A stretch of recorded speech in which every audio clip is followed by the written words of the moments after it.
Hey folks, I'm HP's Dr. Pink and today's topic is minor blues, easy motifs. What's that? So let's check that out.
Yeah, folks, that was it, basically. The stuff is very easy, but still, if you think, oh, that's not really cool for me, it has really some challenges in it, and in the simpleness lies the nature of the coolness.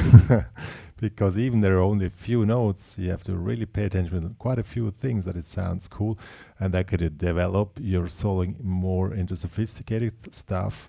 If you cannot play the simple stuff, it's like riding a motorbike or riding a bike. If you cannot ride a bike, you cannot ride a motorbike. Something like that. So let's check it out. So the track is it's a normal 12-bar minor blues in the key of G minor. So we're playing here in the G minor pentatonics, if you want. Let me switch off the delay. So. Position 1, and also the example contains position 4 as well. That will be this one here.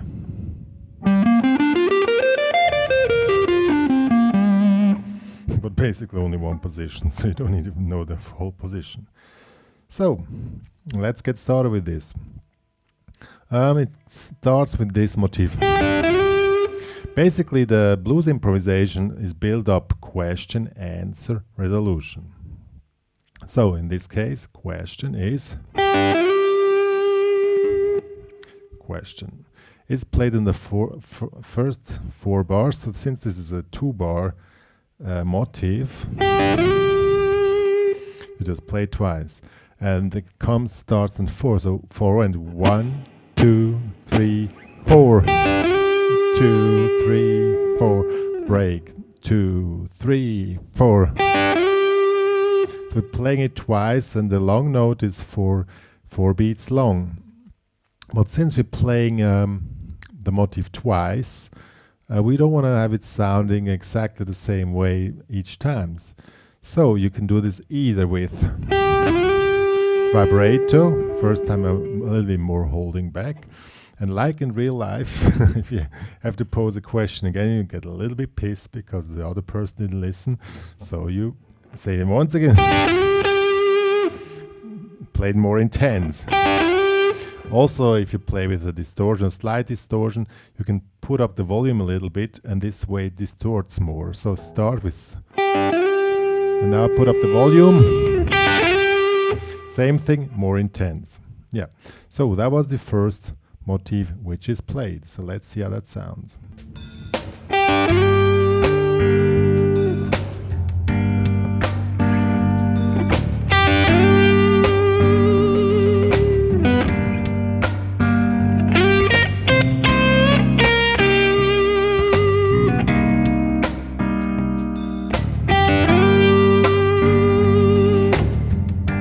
After we have posed the question twice, then comes the answer. The answer is this. So we're going position 2 here. And we're starting on 3 and 1, 2, 3. Very simple. But pay attention to the little details. As before on the long note we play more intense. Also with the vibrato, I forgot to mention that with the vibrato. you also create more tension by accelerating the vibrato. When we're going now in the answer, that is just a short whack.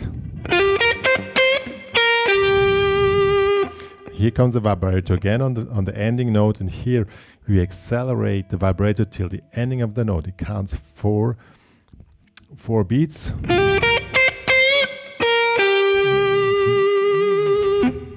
Nearly 4. So we accelerate and we stop exactly on count 1 again. 1, 2, 3. Whack, go away. If you work with the delay, there's the trick.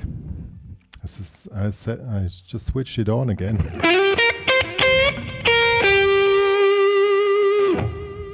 See, then there's a chance, and if you don't stop exactly on the beat, the delay, which is set on the timing of the track, will repeat itself with the timing of the song. So that sums up your stuff and your sound.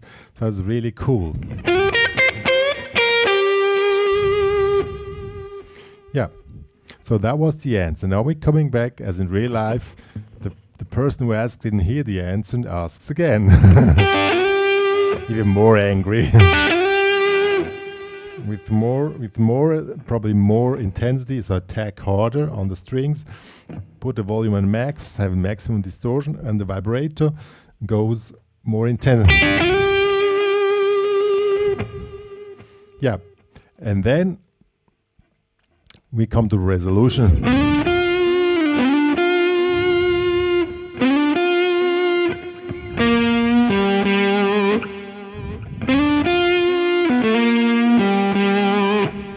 This is the resolution here. Slide up here in the 7th, 6th.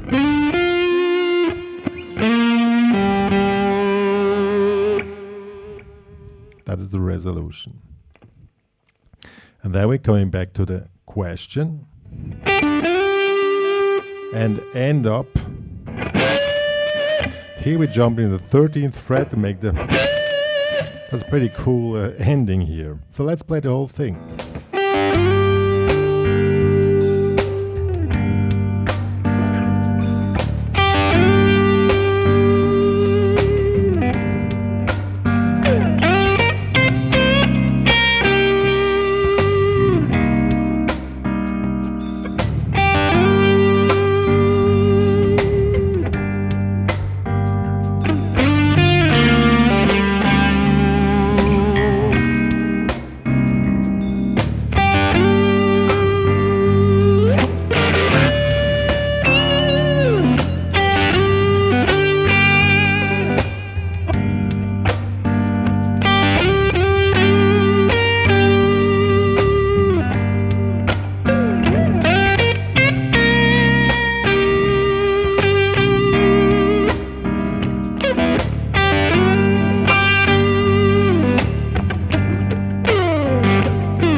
I just proceeded to the second chorus of the soloing. The second chorus, you start to play a little bit outside the line which you created to the first run through with your motifs, question, answer, resolution. So you can make variations of it, but still keep more or less around inside the ballpark of what you played before. And that's the reason why it has to be simple, because if you don't remember what you played before, you cannot really play around the ballpark, you know? And that's the trick. So keep the stuff simple. So I mean, one trick to develop a motif is like add additional notes or repeat the notes several times. So let's take the question motif. That was the question. So you can either add additional notes, or you can start another timing signature. So 1, 2, 3, 4, 1. Start somewhere else, and this gives a total other effect. Either make rhythm variations, or melodic variations. Melodic variations can be more notes, but you're more or less on the timing, which was before, or you go outside the timing a little bit, either with triplets, with quarter triplets, starting on another point of the timing. And there's a tutorial only about this. The link is in the description. Check it out if you're not familiar with that stuff. And this way you can really create variations. Let's give it a shot.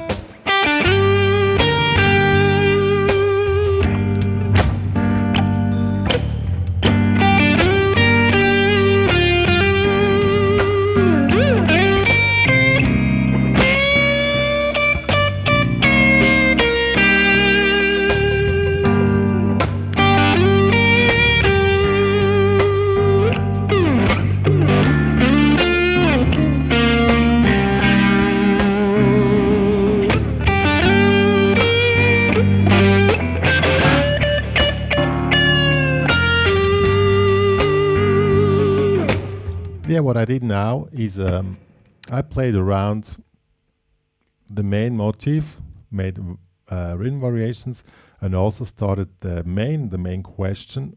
Once it started as normal as on 4-and, but once it started on 1-and and once it started on 2-and, and this gives a total other perception of a motif or a little phrase. And get more into intensity by attacking the strings harder.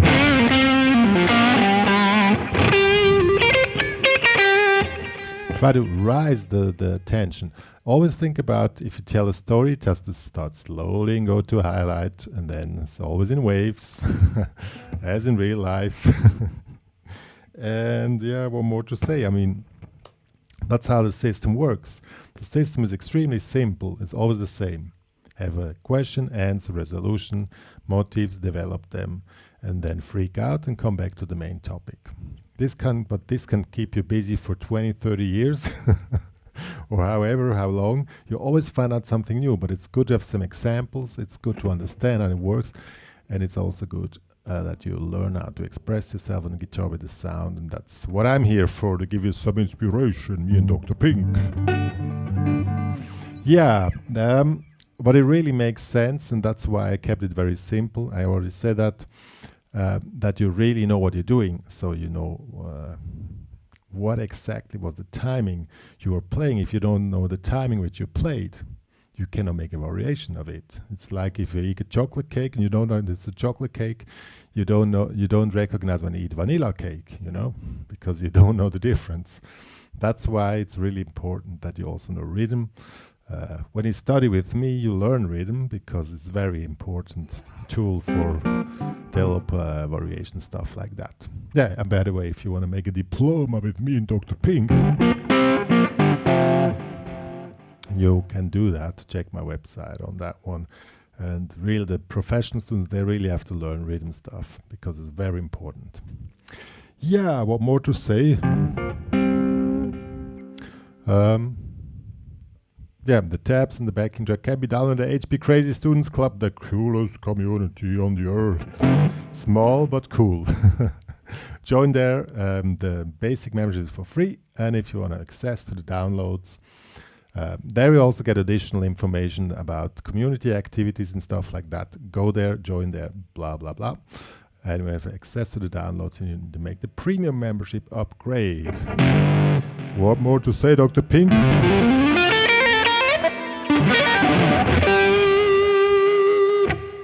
Yeah, Dr. Pink wants to go now. Me too. So, bye.